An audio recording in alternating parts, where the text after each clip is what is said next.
melhor é essa intermediação financeira, melhor é o processo de alocação de recursos no sistema produtivo de uma economia. Então, aqueles países que conseguem alocar recursos via sistema financeiro no setor produtivo com mais eficiência, eles se desenvolvem mais rapidamente. Isso está comprovado, tem estudos que demonstram isso.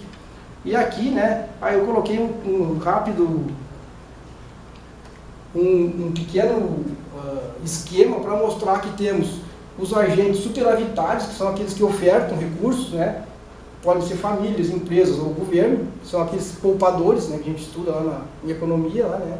E tem os demandantes de recursos, que são os agentes deficitários, que podem ser as famílias, o cara quer tomar um crédito para comprar um carro, por exemplo, quer tomar um crédito para comprar um imóvel, e as empresas que querem tomar crédito para fazer os seus investimentos, e o próprio governo. E hoje no Brasil o governo é o principal agente deficitário que a gente tem, né? Que é o que mais toma recursos no mercado. E a gente tem o sistema financeiro que faz essa intermediação. E na verdade o sistema financeiro também serve para mitigar risco. À medida que eu vou no banco, deposito o dinheiro, o banco empresta para alguém, eu minimizo o meu risco de estar emprestando diretamente para outro agente deficitário. E o sistema financeiro cobra juros por isso. Né? Então, a função do mercado financeiro é para transferir recursos desses agentes. É para isso que serve. Ah, mas depois tem especulação financeira? Tem, mas é o especulador que vai tomar risco lá. Na verdade, o sistema financeiro serve para isso. Quanto melhor for o dinheiro emprestado para as empresas, mais elas vão investir, mais empregos elas vão gerar. Então, a função do mercado financeiro básica é essa. Né? Aí, a gente tem as principais atividades do mercado, que é a intermediação financeira, né? Que é pegar dinheiro de quem deposita e emprestar para quem precisa, distribuição de recursos, dar liquidez ao serviço. A gente vai ver, por exemplo, a Bolsa de Valores, as empresas abrem capital e as ações vão ser negociadas na Bolsa. Vai ter liquidez. Se não tiver liquidez, às vezes o investidor não se sente interessado por comprar um investimento, que depois ele não consegue vender lá na frente. Então o mercado também serve para dar liquidez, prestar serviços e ter regras claras, para ter padrões de funcionamento do mercado. Basicamente, é isso para isso que serve o mercado. E eu coloquei um rápido histórico da Bolsa de Valores aqui no Brasil, que nos Estados Unidos, lá em 1800 e alguma coisa, já tinha Bolsa de Valores funcionando. No Brasil, a gente começou com a Bovespa em 1960, mais ou menos, na década de 60. Chegou a ter até a Bolsa de Valores aqui em Porto Alegre, né, ali no prédio da Panvel, ali na Praça da Ufânia, que era a Bolsa de Valores do Extremo Sul, mas ao longo no final dos anos 90, ali, elas incorporaram todas e foram para dentro das bolsas regionais, ficaram todas juntas na Bovespa, que em 2008 se juntou com a Bolsa de Mercadorias e Futuros, que é a BMF, se transformou na BMF Bovespa. E agora, em 2017, a BMF Bovespa se juntou com a CETIP, que era a Central de Títulos Privados, lá de liquidação de títulos privados, e se formou a B3, né, que é a Bolsa Brasil Balcão. Que, na verdade, a gente ainda chama de Bovespa, né, BMF Bovespa, mas hoje a gente tem uma bolsa no Brasil onde tem recursos de renda variável e fica a custódia dos recursos de renda fixa. A CETIP ainda funciona separado, né, mas é toda uma empresa só que tem ações negociadas na bolsa também, ou seja, a Bolsa do Brasil é uma empresa que tem fins lucrativos e que tem que dar resultado e tem as suas ações negociadas na bolsa. Dentro da bolsa tem as empresas que negociam ações. Dentro desse mercado, vamos dizer assim, a grande mudança que teve no Brasil a partir dos anos 2000 foi criar os níveis diferenciados de governança corporativa. O que acontece? O nosso mercado de capitais sempre foi concentrado e nunca foi muito grande. No final dos anos 90, início dos anos 2000, ali, houve um esforço muito grande das instituições que atuam no mercado, desde a PMEC até as associações de acionistas de empresas, as próprias empresas, para fazer com que o mercado cresça. O que aconteceu? Eles criaram o segmento de novo mercado, que a gente chama, que é o quê? As empresas aderirem ao novo mercado, elas estariam recebendo um selo de qualidade por estar atuando no novo mercado, que é o quê? Se assumirem um compromisso de adotar voluntariamente boas práticas de governança, com maior transparência nas informações, porque uma das coisas básicas para ter um mercado de capitais sólido é que as empresas têm que prestar contas para os investidores. Se as empresas não prestarem contas e não derem informações de qualidade, a gente não tem como analisar uma empresa para tomar decisão. No Brasil, esse negócio de regras de contabilidade para mostrar que a empresa está tendo lucro de verdade, não é fraude, na verdade, né? e que as regras são cumpridas, só com a legislação não era suficiente. Então, o que o mercado fez? Criou o segmento através do mercado. Em vez do governo criar uma lei, o mercado foi lá e criou um selo de qualidade, que é os níveis diferenciados de governança corporativa. As boas práticas de governança têm a ver basicamente com transparência, prestação de contas, né?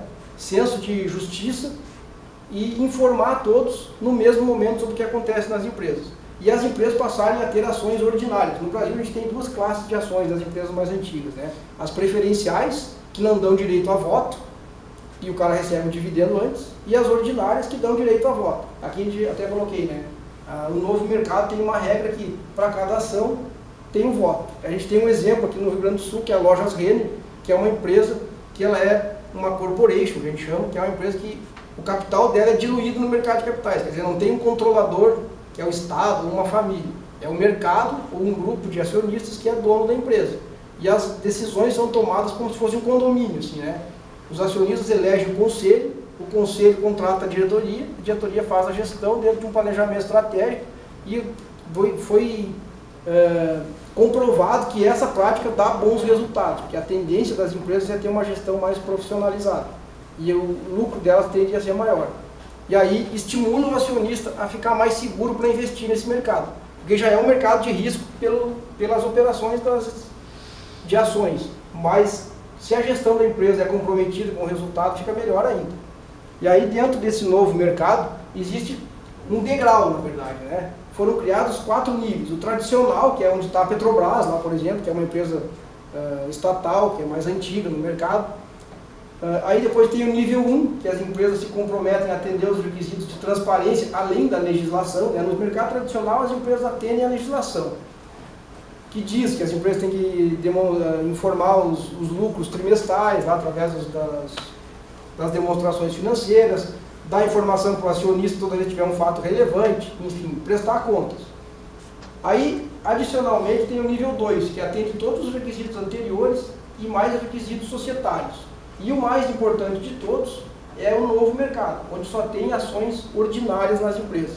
Na verdade, depois de 2002, quando se criou o novo mercado, todas as companhias que foram à bolsa emitir ações para captar dinheiro e ter novos sócios, elas aderiram ao novo mercado, o que foi um avanço para o mercado de capitais brasileiro do ponto de vista de regras.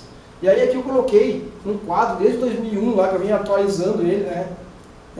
Em 2001 a gente tinha 468 empresas na bolsa, sendo que 15 só estavam no nível 1, não tinha nenhuma no novo mercado. A partir de 2002, quando se criou o novo mercado, a gente reduziu a quantidade de empresas. Hoje nós estamos com 343 empresas. Eu coloquei 2008 aqui, só que foi quando deu a bolsa atingiu o seu valor máximo, lá antes da crise dos Estados Unidos, né? Depois ela caiu, chegamos a ter 392 empresas. E hoje estamos com 343. Mas a grande questão é que temos uma boa parte quase que a metade aqui, 143, né, um terço praticamente, no novo mercado. Então a maioria das empresas estão no segmento do novo mercado. E isso vem crescendo aqui, esse segmento vem crescendo, né, nesse ano aqui que diminuiu um pouquinho. Muitas empresas fecharam capital no Brasil, depois eu vou falar um pouco mais sobre isso, mas as empresas têm fechado capital porque às vezes não querem mais ficar prestando contas e tem custos para elas ficarem com o capital aberto. Tem que pagar taxas da CVM, tem que ter uma área de RI para dar informação para o investidor. Então isso, às vezes, não estimula muito as empresas. Aí aqui é só complemento daquele, né? É para destacar que o novo mercado é o segmento que tem tido mais empresas interessadas em aderir, porque os investidores se interessam mais por esse tipo de companhia. E esse dado aqui, pessoal, não está muito claro de ver, mas é uma coisa importante. O mercado de capitais no Brasil, aqui eu separei por tipo de investidor. Se vocês olharem, o investidor pessoa física, a gente tem apenas 17% do mercado da bolsa, que é a pessoa física que investe. Nós chegamos a ter aqui em 2009, 30% do mercado investidor pessoa física. O que aconteceu? O investidor pessoa física lá em 2009, quando a bolsa atingiu seu pico, começou a comprar ações, a bolsa começou a cair de lá para cá, nunca mais recuperou aqueles níveis, e o investidor sai da bolsa perdendo e nunca mais quer voltar a investir nesse mercado. E o que é interessante, né? O nosso mercado depende muito do investidor estrangeiro. E essa parte amarela aqui é 58%, ali não dá para ver aí de trás, não está pequeno, mas mais ou menos mais de 50% da nossa bolsa é negociada por investidores estrangeiros. Quer dizer, os investidores estrangeiros acreditam mais no nosso mercado do que o investidor nacional, talvez até por desconhecimento do mercado. Mas a gente vê que, pode ver, se vocês olharem no Jornal Nacional, quando aparece a notícia, investidor estrangeiro alocou dinheiro na Bolsa de Valores do Brasil, vai subir o índice da Bovespa lá. Por quê? Porque o investidor estrangeiro ele mexe com mais da metade do volume negociado na Bolsa, depende dele. E o resto é do investidor institucional. Mas a gente tem uma dependência ainda muito grande do investidor estrangeiro. A pessoa física no Brasil, né, ela não tem o hábito, assim, vamos dizer, e a educação financeira para alocar dinheiro em renda variável. A gente fala que é mercado de risco, todo mundo fica assustado, porque eu vou perder dinheiro, vou jogar na bolsa, o pessoal fala, né? E eu vou mostrar para vocês que não é isso. É um investimento de longo prazo e que traz bons resultados. O que acontece é que a gente tem que estudar um pouco esse mercado, na verdade, para investir. Mas ele dá bons resultados no longo prazo. Tentar convencer vocês que vale a pena comprar ações no final da palestra. E aqui o volume negociado. Isso é um dado positivo da nossa bolsa. Vejam que esses dados são valores correntes, né? Mas em 2001 a gente negociava 500 milhões de reais por dia na bolsa. Hoje a gente negocia 10 bi em média por dia. Até a hora que eu saí lá do escritório para vir para cá, estava olhando lá o volume, hoje já estava 10 bi 200, eram umas 4h30 da tarde mais ou menos. Então, assim, isso aqui é bom porque dá liquidez. Significa dizer o seguinte, a hora que eu quiser vender a ação que eu comprei, tem quem compre de mim. Então, isso para o mercado é ótimo. Então, a gente vê que vem crescendo esse volume. Quanto mais empresas tiverem mais volume negociado, melhor é para o mercado. É isso que a gente incentiva, na verdade, né? Isso aqui, o que eu coloco esse quadro, só para falar para vocês, tem algumas distorções na nossa bolsa. Esse quadro é de 2012, mas o que eu queria destacar é o seguinte, a gente tem mais ou menos 20 empresas no Brasil, pode ter mudado as empresas, mas 20 empresas negociam 60% do volume da bolsa diário. Então, assim, as 20 que têm mais liquidez negociam 60% do volume. Daquelas 343 lá que eu falei antes, mais ou menos essas 20 negociam. E 60% daqueles 10 bi. Então 6 bi ficam concentrados em 20 empresas. Por que eu trouxe esse quadro? Porque em 2011, aqui nesse período de março de 2011 a fevereiro de 2012, a terceira empresa mais negociada da Bolsa, que negociava aqui praticamente 5% do volume, era a OGX Petróleo. Vocês conhecem a empresa, né? Que é a do Ike Batista lá, né? Então, assim, ela não produzia 1 litro de petróleo lá, uma gota, né? E ela era a terceira empresa mais negociada no mercado, por pura especulação. Isso aqui sim era pura especulação financeira. Então eu trago esses dados para mostrar para vocês. Vale, Petrobras, Itaú, Vale, ON, PN, que tinha na época, agora só tem ON. Mas os bancos, Banco do Brasil, Bradesco, Petrobras, essas empresas elas continuam sendo as principais. Mas essas empresas produzem alguma coisa, na verdade, né? Aquela ali não produzia nada. E era a terceira empresa mais negociada da Bolsa. Ela chegou a fazer parte do índice Bovespa. Então se eu comprava ações para o índice Bovespa, eu tinha que comprar o OGX, mesmo não querendo, na verdade, né? Então isso é para mostrar que ainda existiam algumas distorções na nossa bolsa. Hoje, eu não consegui aquele dado lá que a bolsa mudou as séries que ela divulga lá, mas eu consegui pegar as 5 mais negociadas no mercado. Isso aqui é a posição do dia 30 de abril, se não me engano, final de abril. E a gente vê aqui, ó, tem 5 ações, esse iShares aqui, ó, é um fundo de índice Bovespa, na verdade, né? Então, o que acontece? Esse fundo negocia 2%, mas Vale, Petrobras, Itaú e Bradesco, que elas juntas dão mais de 20%. Então, é muito concentrada a nossa empresa, né? Então, eu até coloquei aqui, né? 5 ações mais negociadas representam 24% do volume. E as 20 representam 60% do volume. Seria bom que esse dinheiro fosse mais pulverizado, na verdade, para mais empresas. Tem muita empresa boa que, às vezes, o investidor não se sente atraído para investir nas ações da empresa. E aqui eu começo a falar um pouco sobre como o mercado de capitais no Brasil é pouco utilizado para financiar as empresas e o setor produtivo. O que eu levantei aqui, né? Desde eu peguei de 2005 para cá, o número de ofertas públicas de ações registradas na Bolsa, isso aí, na CVM. Isso aqui é o seguinte, a empresa quer abrir capital, ela vai lá na CVM, que é o órgão do governo que fiscaliza as empresas de capital aberto, e faz um registro. Aí, de 2005 para cá, olha só, tirando 2007, teve 103 empresas que registraram intenção de abrir. Não quer dizer que ela abriu o capital, ela registra a oferta e ela pode fazer a emissão até no ano seguinte. Mas Nesse período aqui, foi o melhor período do mercado de capitais do Brasil, de 2005 até 2007, 2008. Depois de 2009 melhorou um pouquinho, né? 2010 teve uma emissão de ações da Petrobras, que foi bem grande, de 100 bilhões de reais, mas sem quantidade de empresas. Então vejo, aqui nos últimos anos, ó, 2014 para cá, 3 empresas, 2 empresas. Em 2017 até teve 20 empresas, mas são menores.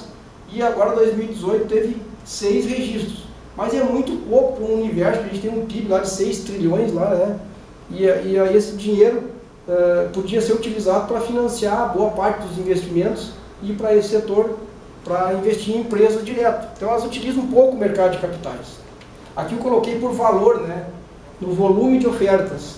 Vejam que assim, eu já vou dar dados comparando com o nível de crédito no Brasil, vocês vão ficar mais alarmados ainda. Na verdade, o volume de aqui, ó, 6 bi, isso aqui é bilhões de reais, né? 6 bi 700 em 2018, 21 em 2017. Tirando 2010, que teve uma emissão, a Petrobras deu quase 100 bi ali de captação, o resto é muito baixo em relação ao volume de crédito que a gente tem no país. As empresas não utilizam o mercado de capitais para se financiar. É muito pouco isso, para o tamanho da necessidade de investimento que a gente tem. E aqui, mais interessante, esse gráfico está um pouquinho desatualizado, porque eu não consegui ele mais atual, mas para mostrar que, assim, daquelas ofertas de ações registradas, quem comprou mais da metade foi investidor estrangeiro. O investidor brasileiro não se interessa por esse tipo de investimento. Tipo, a empresa abriu capital, vou olhar o balanço dela, vou comprar as ações, vou tentar alocar recursos nesse mercado, porque eu acredito que a empresa vai ser rentável. Aí, o investidor estrangeiro aqui, se fizer uma média, dá mais de 50% em todos esses anos. Também coloquei a evolução do número de ofertas de debêntures também, que é um outro título de mercado de capitais. Um pouquinho diferente de ações, a debênture é um título de dívida da empresa. A gente empresta o dinheiro para a empresa e depois ela me paga uma taxa de juros por aquele recurso. E normalmente as debêntures são para financiar capital de giro, mas elas são de longo prazo, de 5 anos de prazo, 10 anos, né? Também, muito poucas. Em 2018 teve 2 registros, 2017, 10. Tipo, daquelas 300 empresas que tem lá na Bolsa, apenas 10 registraram 10 registros de oferta de debêntures. É muito baixo, na verdade, né? E o volume também de recursos é muito baixo, aqui praticamente 700 milhões em 2018, nós estamos aí com 4 meses, né? É muito baixo a utilização do mercado de capitais para financiar as empresas. E aqui eu vou mostrar para vocês como é baixo. Ó. O crédito no Brasil em relação ao PIB, né? A gente tem um nível em 2018 até março, peguei, em torno de 46%. O crédito representa 46% do PIB. Né? E nos países mais desenvolvidos ele passa de 100%. Né? Tipo, os Estados Unidos chega a ser 120%, se não me engano. A taxa de... O quanto de crédito as empresas e famílias tomam para se financiar. No Brasil, o crédito não chega a metade do PIB, até chegou a subir aqui. Vejam que lá nos anos... Aqui em 2002 era menos de 15%, agora aqui em 2005 ficou 28%, nós chegamos ao pico aqui em 53% em 2014, que aqui foi dado crédito bastante nesse período aqui também, né? Tanto para pessoa física quanto jurídica, mas a gente utiliza o crédito de maneira bem moderada. Se vocês olharem, ele não é muito alto em relação ao PIB. E aí agora vocês vão ficar pasmos com isso aqui, né? O crédito de recursos livres e o mercado de capitais representa aqui em 2018 apenas 0,5% de todo o crédito que é concedido via recursos livres. Quando eu falo recursos livres, não é considerado dinheiro do BNDES, que é direcionado para algum tipo de programa ou do governo.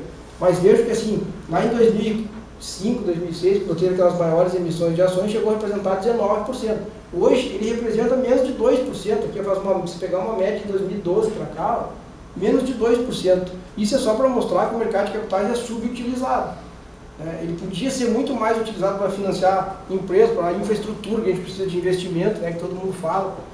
O mercado de capitais não é utilizado. As empresas não se sentem incentivadas a ir no mercado fazer abertura de capital via ações ou via emissão de debêntures. Então o mercado de capitais pode ser utilizado, o Brasil precisa de investimento, a gente sabe disso. Né? E aí se eu considerar só para pessoa jurídica, menos de 1% do crédito de pessoa jurídica ainda é do mercado de capitais. Quer dizer, as empresas preferem ir no banco pegar dinheiro, pagar um juro mais alto, ou pegar dinheiro do BNDES, que é subsidiado, né, ou dos bancos de desenvolvimento regionais, e não utilizar o mercado de capitais.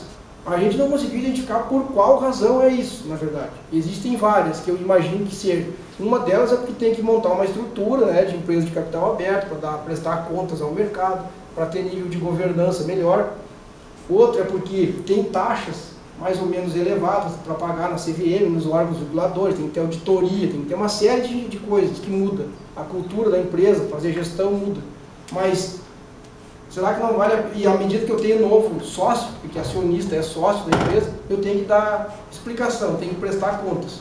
Talvez isso iniba um pouco, mas será que a gente precisa pagar um juro tão alto no Brasil como a gente tem, né, para financiar capital de giro e outras coisas, investimento direto, por exemplo, que não pode ser usado no mercado de capitais.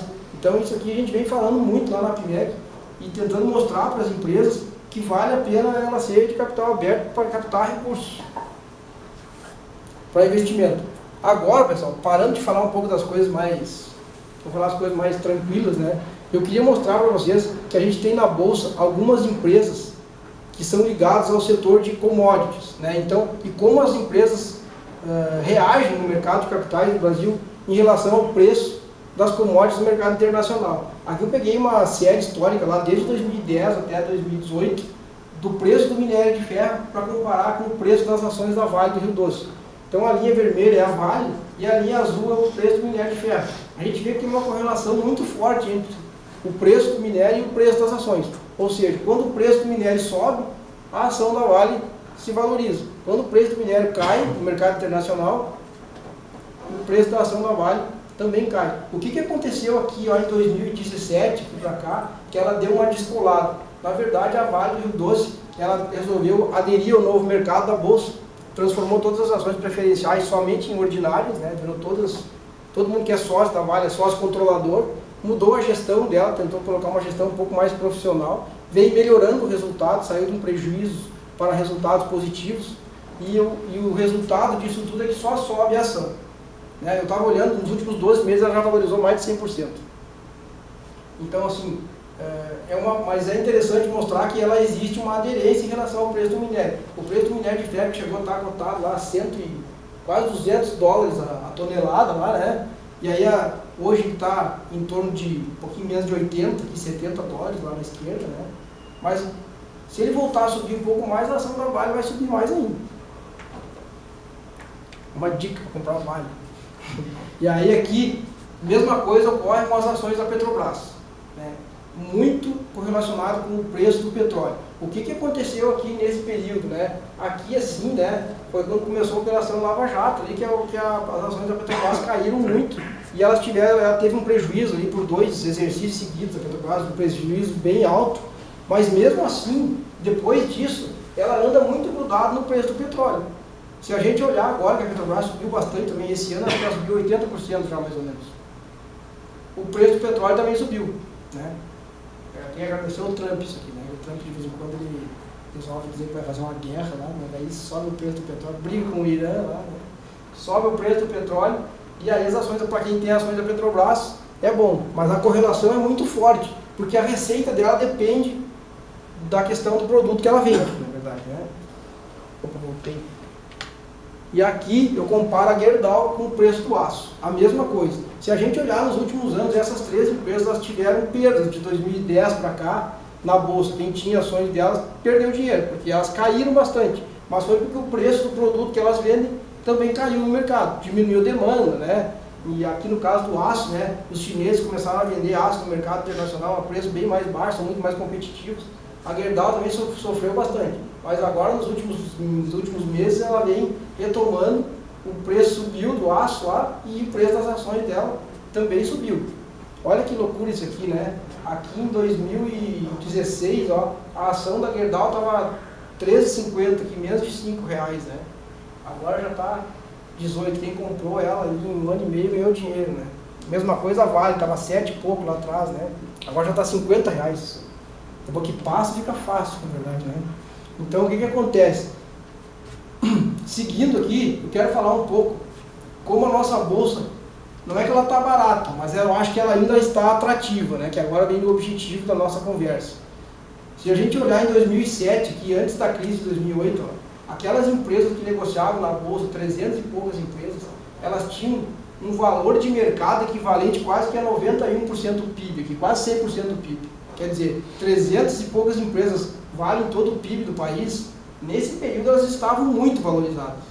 Aí o que aconteceu? Veio a crise, caiu pela metade aqui, ó, e a gente ficou abaixo de 50% aqui mais ou menos.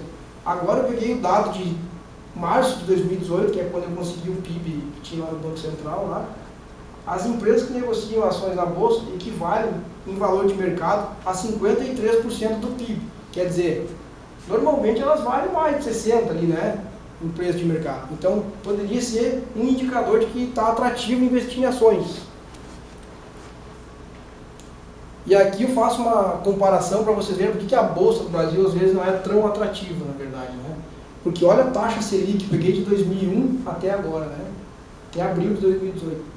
A taxa, quem comprou um título de renda fixa lá, né, indexado à taxa Selic, tem um título do governo, pós-fixado, lá em maio de 2001, eu coloquei lá R$100 lá, né, subiu 828% nesse período.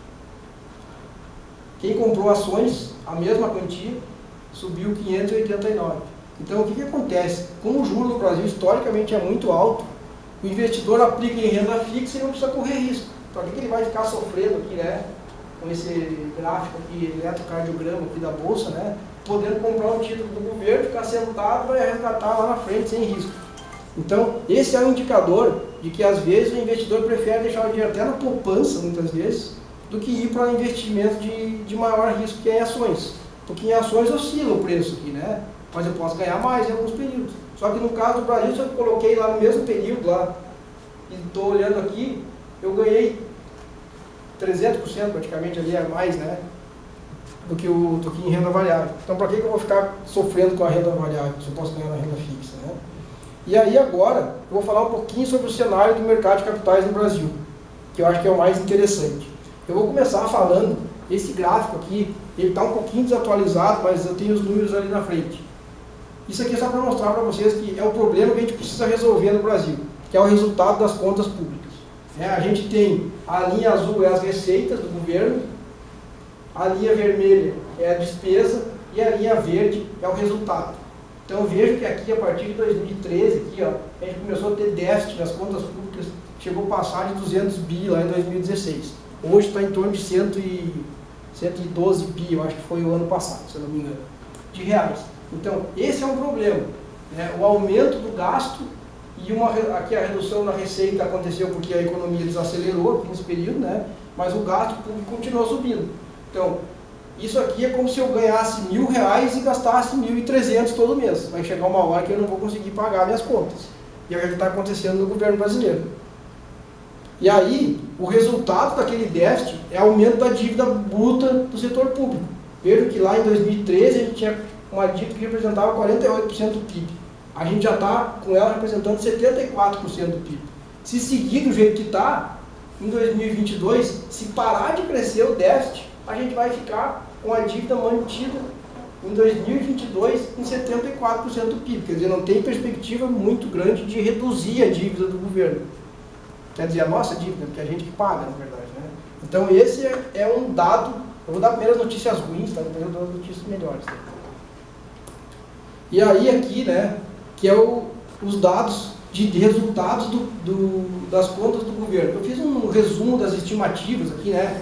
Crescimento do PIB ali, né? 1% lá em 2017. Hoje saiu um resultado ruim, né, do PIB do primeiro trimestre, foi negativo, né? Até eu tinha colocado 2,8 aqui, eu mudei para 2,5, mas a gente falando em 2% em 2018, crescer 3% em 2019, quer dizer, talvez uma das notícias um pouco melhor é que a economia está começando a crescer de novo, mesmo que lentamente. O grande problema é esse resultado aqui, que é a receita menos a despesa, que é o déficit primário, no caso, né? Que representa aqui quase 2% do PIB. E o resultado nominal, que é depois que o governo paga os juros, né, da dívida, a gente passa lá para 7%, o ano passado, 7,8%, 6%, em torno de 6%. E aí a nossa dívida pública só vai aumentando. Então, esse é um dado ruim, né, que é uma coisa que o governo vai ter que mexer, o próximo governo principalmente, né?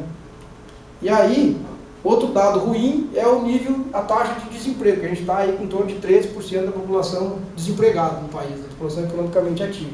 Melhorou um pouquinho no final do ano passado, mas de novo voltou. Então essa recuperação da economia que está lenta, na verdade. Pode ser que atrapalhe um pouquinho o cenário. Mas o que é positivo?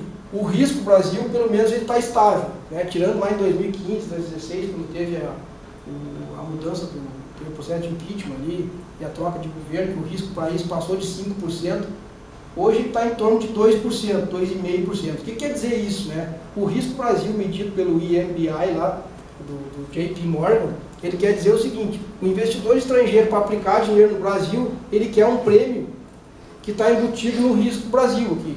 Então, assim, eu pego a taxa de um título de um país estável e o Brasil tem que pagar um pouquinho mais, que hoje é um prêmio de 2,5%, para alocar dinheiro aqui na economia brasileira. O que aconteceu lá? Eu lembro quando o Lula foi candidato que estava para ganhar a eleição lá em 2001, a taxa Selic teve que subir, porque só o risco passou para 22,5%. Quer dizer, o investidor naquela época, para aplicar dinheiro no Brasil, ele queria um prêmio de 22,5%.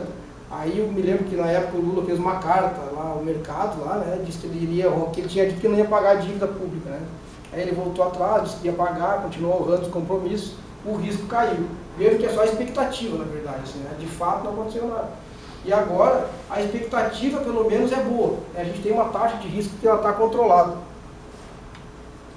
Daqui o PIB, né, de outra forma que eu coloco. Então, assim, a gente cresceu 2 anos negativo aqui, né? 13,77 em 2015, 3,60 em 2016. O ano passado teve 1% de crescimento e tem a expectativa de melhorar o crescimento da economia. A gente sabe que está lenta essa retomada e que isso vai prejudicar ainda um pouco mais a geração de emprego, melhora do mercado.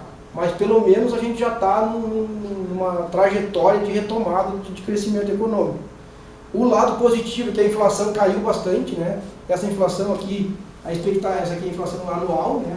De 2016 foi 6,3, 2017 já caiu para 2,9, e aqui uma expectativa que fique no máximo 4% nos próximos 2 anos, que ela vai ficar abaixo do teto da meta, que é 6%. Então a inflação está controlada, a economia está começando a dar sinais de melhora. E a taxa Selic, a taxa de juros está caindo. Vejo que lá em 2016 era 14,25%, hoje a gente está em 6,5%. Hoje está saindo a decisão do Comitê de Política Monetária ali, né? Não caiu mais. Não. Eu tinha até colocado que ia cair para 6,25, ficou 6,5%. Manteve. O Banco Central manteve. Manteve. Então eu até estava achando que eu consegui acertar aqui, mas errei. Então ficou em 6,5%. Né? Mas assim, talvez seja porque o dólar tem uma subidinha ali, né? E a gente vai falar um pouquinho mais sobre isso daqui a pouco. Mas provavelmente daqui a pouco ela vai cair para 6,25%, não sei. Existem expectativas que no final do ano ela volte para 7%. Mas ficando aqui, pessoal, já não dá nem para comparar com a taxa que estava lá atrás, né? Não é 0,25 ali que nós vamos deixar de achar que foi positiva essa queda da taxa de juros, né? E uma coisa que é interessante, esse gráfico, esse dia eu estava lá procurando os negócios na internet, achei ele, só que eu vou colocar aqui. O que esse gráfico mostra? À medida que a taxa de juros começa a cair, a bolsa começa a subir. É interessante de ver, porque o investidor olha e diz assim: eu ganhava 14% ao ano lá em 2016, agora eu aplico, mas dá menos de 0,5% ao mesmo meu investimento. Então onde que eu vou aplicar esse dinheiro? Aí, alguns já estão migrando para investir na bolsa. E há uma tendência aos investidores buscarem investimentos mais rentáveis, mesmo que tenha um maior risco, né? Que a gente estuda lá em finanças, né? Para ganhar mais, eu tenho que me arriscar um pouco mais, né? Então o que acontece? À medida que a taxa de juros começa a cair, a taxa Selic, que é essa linha azul aqui, a Bovespa começa a subir, o índice da bolsa ali, né? Comparando. Então é uma tendência dos investidores começarem a buscar investimentos de maior rentabilidade, mesmo que tenha um pouquinho mais de risco. E aqui eu peguei o gráfico da Ibovespa de 2017 para cá, na verdade, né? Então, em 2017, a bolsa subiu 25%, e em 2018, até a sexta-feira passada, que eu tinha feito isso, ela subiu 11%. Estava em 85.200 pontos. Tem alguns analistas que estimam que ela chegue a 100 mil pontos em dezembro. Tá certo? Mas o que vai acontecer? Aqui, ó, pessoal, ela vai oscilar bastante, né? depois eu vou falar um pouquinho sobre o cenário para o final do ano, provavelmente ela vai oscilar mais um pouco, mas tem uma expectativa que ela continue se valorizando. E aqui um dado que é interessante de olhar. Se eu pegar a bolsa em dólares, ela está no mesmo nível que ela estava lá em 2006. Tá certo que o dólar se valorizou agora um pouco mais, né? Mas assim, se a gente pegar em dólares, que é uma moeda estável, vamos dizer assim, ela chegou a valer mais ou menos mais de 40 mil dólares em pontos lá, né? 40 mil pontos em dólar. Hoje ela está em torno de 24 mil pontos em dólar. Então imagine que ela pode tentar buscar aquele topo lá em cima. Daria para valorizar aí mais... Tem gente que fala em 120 mil pontos, em Bovespa lá, né? Que daria 40 mil pontos ali em dólar quase, né? Então, tem uma possibilidade de... Tem espaço para subir mais a bolsa. É isso que eu queria deixar registrado. E agora, eu vou falar um pouco sobre as perspectivas para o cenário que a gente tem. No cenário externo, né, porque a gente tem aí uma valorização cambial aí que está com a desvalorização do real em relação ao dólar, né, que tem ocorrido talvez mais por problemas externos do que por problemas internos.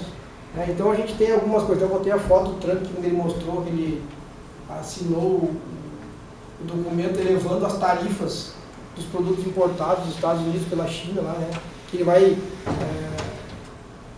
arrecadar mais 50 bilhões ali sobre o que ele já fez, e ele promete mais 100 bilhões, né, que ele disse que iria preservar mais as empresas norte-americanas. Então ele tarifou os produtos chineses e provavelmente vão ter uma negociação para chegar a um acordo agora, né, mas primeiro ele fez isso. Segundo ponto, né, que pode ter uma tensão política, né, que é a retirada dos Estados Unidos do acordo nuclear com o Irã. Isso aqui fez o preço do petróleo subir e também ajudou o dólar a oscilar um pouco. Né? Então, talvez o risco externo seja mais político do que econômico, porque em geral as economias maiores elas estão estáveis. Os Estados Unidos está crescendo, tem uma inflação controlada.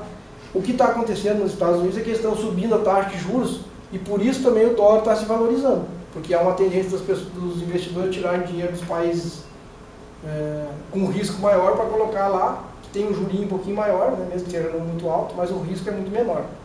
Então esse é um dos motivos que o dólar também está se valorizando. Mas o lado positivo, né, é que a atividade econômica dos Estados Unidos está crescendo, cresce em torno de 2% ao ano, os níveis de confiança dos investidores para os Estados Unidos está bom. Eles têm um problema que a gente tem aqui também, que é déficit fiscal. Nós não temos déficit comercial, né? Temos superávit na balança comercial, mas os Estados Unidos eles têm o déficit gêmeo, que chamam, né? Que é fiscal e comercial. Então, isso aqui é uma coisa que eles vão ter que arrumar um dia, tá certo? Mas eles têm uma economia grande e está estável. Na Europa, a economia até que está estável, mais simples ali. O problema maior, né, é que o norte-coreano e o Trump, de vez em quando, eles entram num atrito, na verdade, né? Eu vi que a Coreia do Sul tinha conversado com a Coreia do Norte e entraram num acordo lá, né? Aí hoje de manhã eu vi que ele tinha suspendido o acordo com a Coreia do Norte, né? Então assim, a gente nunca sabe o que vai acontecer. O que pode acontecer é que se acontecer alguma guerra, como eles ficam brincando, um diz que vai apertar o botão, o outro também diz que vai apertar o botão. Se der um atrito aqui, pode dar algum problema cambial, né, de crise, mas mais crise política do que econômica fora do país. Então, isso não é um problema para o mercado de capitais brasileiro. Pode dar uma volatilidade, mas é mais uma tensão política do que um problema econômico, na verdade. Né? A gente tem um problema econômico mais próximo, né, que é a Argentina, né, que está com uma crise, tem descontrole nas contas públicas, inflação elevada, juro alto, e eles estão com dificuldade de renegociar a dívida deles. Isso aqui, como é aqui do lado, também ajudou o dólar a subir um pouco aqui no Brasil. Né? E um fator de volatilidade vai ter, né, essa alta de juros nos Estados Unidos, que valoriza o dólar e eleva o preço do petróleo. Esses dados externos talvez causem um pouquinho de oscilação na Bolsa do Brasil, o que aumenta um pouquinho o risco, na verdade. Mas não quer dizer que no longo prazo não vai ser bom para o país. E aqui eu estou colocando algumas coisas para a gente falar sobre o que é positivo para a economia brasileira e o que pode ser negativo do ponto de vista do cenário. Eu coloquei uma setinha para cima, aqui azul, aquilo que é positivo, e uma setinha aqui naquilo que pode ser fator de risco. E aqui embaixo algumas coisas para a gente refletir, na verdade, né? Então, os juros em quedas é positivo. Há uma tendência de melhorar o ritmo da atividade econômica, né? Vai melhorar o investimento, né? Vai gerar mais emprego, as empresas estão retomando, lentamente, como eu disse, mas estão retomando. A inflação está controlada, em queda no Brasil, o que não é um problema. Quer dizer, estabilizar a economia não é um problema no Brasil. Ela está estável. O problema é organizar as contas do governo. A economia está em recuperação. A equipe econômica do governo Temer, ele está rindo aqui, não sei do que, tá? Eu achei legal essa foto, ele estava dando risada, você está rindo de nervoso, o que vai acontecer. Mas o fato é que assim, o governo Temer, ele já acabou, na verdade, né? Como eu coloquei ali embaixo. O que acontece? A equipe econômica tem credibilidade. Então, eles estabilizaram a economia. Talvez seja o grande ponto positivo do que aconteceu hoje, na verdade. A economia está estabilizada, o mercado esqueceu um pouco o que está acontecendo do ponto de vista político e está seguindo a vida, vamos dizer assim, né? A gente está tentando descolar a atividade econômica da atividade política, porque assim, corrupção ainda vai ter até resolver isso, não sei quanto vão resolver, se vai ser resolvido esse problema. Mas o fato é que esse monte de escândalo político acabou com o governo Temer, né? Ele está envolvido em denúncias, mas a equipe econômica pelo menos está trabalhando direito. Para nós, o que importa no mercado é isso. Claro que tem problema político, vai dar volatilidade na bolsa, mas muito menos do que se a economia tivesse desorganizada. Então, descolou um pouco a economia real da política. E uma coisa que é importante que está sendo negociado no Congresso é que a gente está caminhando para ter um Banco Central independente. Eles estão para votar isso lá, já está lá no projeto de lei, e que seria muito positivo para o país. Que daí o mandato do presidente do Banco Central, ele seria intercalado com o mandato do governo, como é nos Estados Unidos. Para a gente que estuda economia e finanças, aqui, né, seria muito positivo ter um Banco Central independente. Quer dizer, as ações do Banco Central independem do governo que está lá. A gente teria um rumo muito mais tranquilo, né, o pessoal que é um monte de colega economista aqui, né, muito mais tranquilo para quem faz política econômica no país, para a estabilidade do país. E isso é uma coisa positiva que talvez aconteça ainda esse ano. Não sei se esse Congresso vai votar alguma coisa agora, né, mas tem lá um debate bem grande sobre isso. E aqui seriam os fatores de maior risco, né? A dificuldade de ter um ajuste fiscal, né? O crescimento da dívida pública. Esse governo está aqui, praticamente acabou, e a incerteza pelas eleições. A gente não tem o que os candidatos que estão aí hoje, que a gente está vendo, né? Que não começou ainda a campanha política, mas os candidatos que estão se colocando, a gente não sabe exatamente qual é o plano de governo de cada um deles. O que a gente espera, na verdade, é que tenha um presidente eleito comprometido com equilíbrio fiscal e algumas reformas. Eu coloquei exemplo da reforma da Previdência, mas aquelas reformas que são necessárias para tornar o Estado eficiente, porque a gente precisa disso. Se não acontecer isso, não importa quem ganha a eleição, na verdade, né? Então, eu nem sei como é que está, a gente até essa semana passada saiu uma pesquisa, mas ainda é muito recente, na verdade, né? O importante é que o governo eleito seja comprometido com o controle das contas públicas, com o controle, com a estabilidade do país e com a retomada.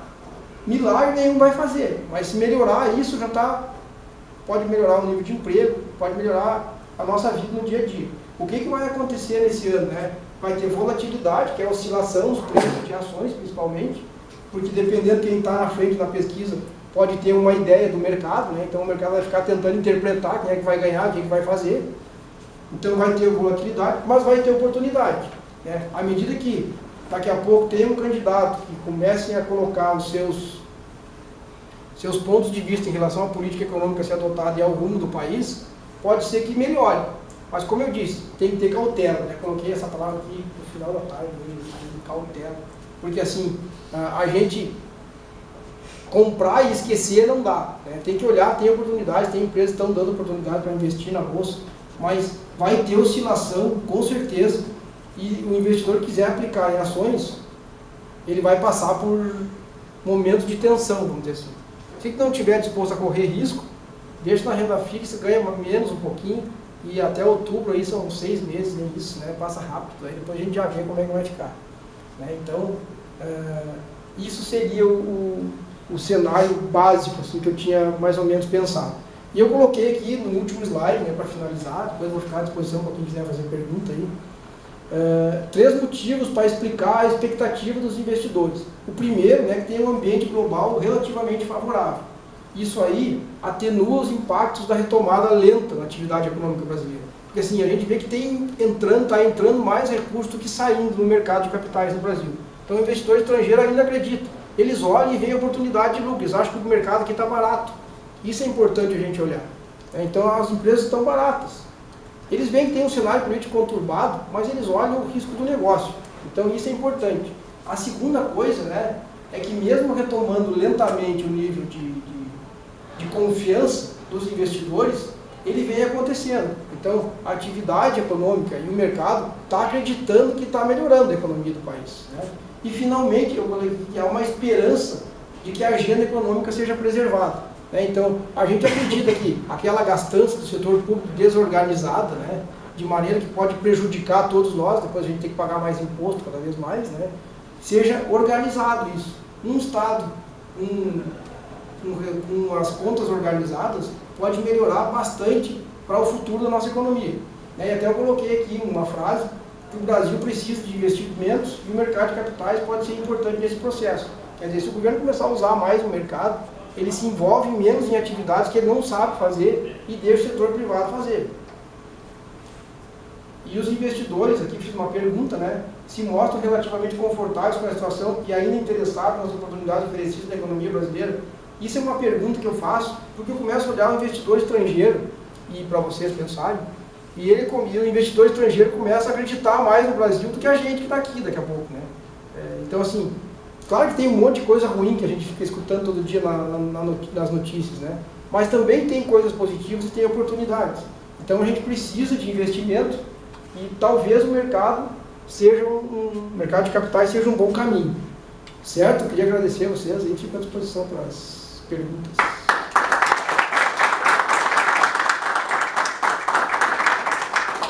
Aqui tem o endereço da nossa associação lá e o site, para quem estiver interessado. Pode perguntar. Naquela gráfica que tu apresentou ali das debêntures, a gente vê que esse ano não teve, né? Foi mais o ano passado. 17, né? Isso. Ano 17, é isso? Isso aí Tem dois registros. Mas não, eu estou falando de 2017. A maioria foi de infraestrutura e debênture incentivada, né? Isso. E tem uma coisa também nas debêntures, né, que o investidor pessoa física, às vezes ele não tem acesso a esse tipo de investimento. Às vezes o investidor para comprar debêntures, tirando uma do BNDES, que foi em 2010, lá que tu podia aplicar R$1.000, em geral é para investidor qualificado, que tem que ter 300 mil no mínimo para investir lá, e aí fica muito alto o valor. E as debêntures que têm boas taxas, os investidores institucionais, que são os fundos de pensão e fundos de investimento, eles compram ela e não vendem mais no mercado. Então não tem um mercado secundário de debêntures no Brasil, que por exemplo, uma empresa de energia que quer construir uma hidrelétrica, emite uma debênture, aí o que ele faz? Pode emitir uma debênture de 20 anos de prazo. No Chile tem debênture de 10 anos, 15 anos, 20 anos. Mas tem um mercado secundário, como se fosse uma bolsa de valores de debêntures. Aí o cara precisa do dinheiro, ele pode ir lá e vender para outro investidor. Aqui no Brasil, a liquidez é muito baixa. Existe até um mercado de balcão disso, né? Mas é muito baixo, não tem muito negócio. Se eu comprar uma debênture, eu tenho que ficar com ela 10 anos. Aí o investidor pessoa física não tem atratividade nem dinheiro para investir, porque o valor é alto, né? Aí fica mais para os institucionais. E aí o cara compra e fica com a debênture. Até vencer, na verdade, né? Perguntas? Quem está bom de comprar na bolsa? Assim, ó, outra, não é uma pergunta, é um comentário, né? O que eu vejo o mercado? Por meio de captação de recursos, aí essa realidade que está institucional, legislação, custo para fazer, o IPO, negócio. E de repente tu começa a ver essa nova economia que vem, o startup, e tu vê o investidor anjo, seed money, aquele negócio do capital de risco. Parece que é uma coisa igual, mas não é, ela é uma coisa muito rápida, né? E aí o ticket médio até cai também. Aí o cara, sei lá, tem 2, 3 mil, mete lá, vai. Claro, é outra realidade.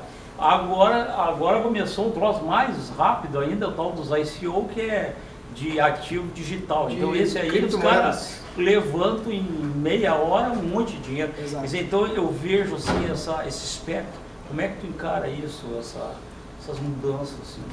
Isso, tipo, essas emissões de ICO, aí, né, criptomoeda, é uma realidade que não tem mais volta, talvez. Só que assim, a gente no mercado mais tradicional, agora a gente olha sempre com certo receio.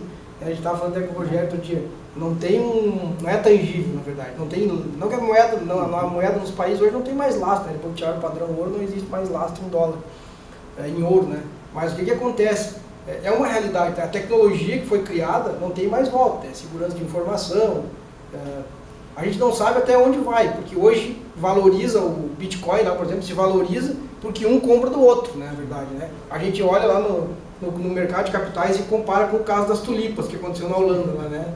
Que assim, um comprava do outro, até que o troço vale um absurdo, que daqui a pouco nem um olha e diz assim, mas isso não vale tudo isso. Aí começa a vender e dá uma crise.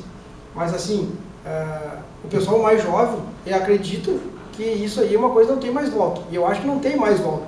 Só que eu não sei se eu investiria hoje, né, num ativo que é intangível, assim, né? Porque o que eu compraria? Bitcoin. Porque eu acho que ele vai valorizar, porque alguém mais adiante vai querer comprar de mim.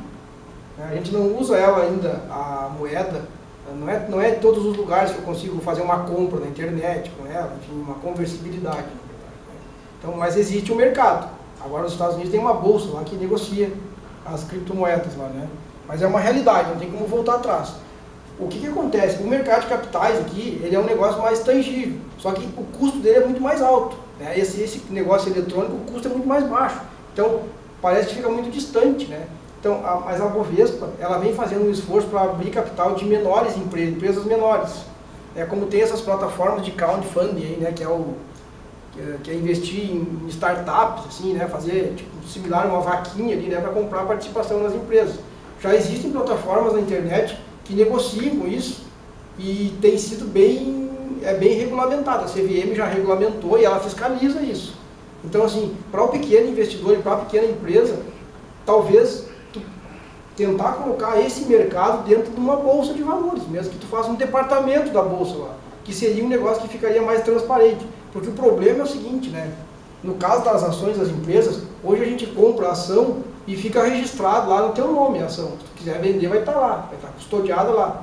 Esses outros investimentos de maior risco, a gente às vezes não tem uma plataforma de custódia para dizer que eu estou com o meu ativo guardado. Quer dizer, a hora que eu quiser vender o ativo, eu tenho que ir lá, botar meu CPF, lá achar ele e vender, na verdade. Talvez, porque o Banco Central, por exemplo, as criptomoedas, o Banco Central não fiscaliza, não regulamenta, não faz nada. Ele diz que ele não se responsabiliza por nada. Então, quem se responsabiliza é a corretora que faz essa operação lá, né?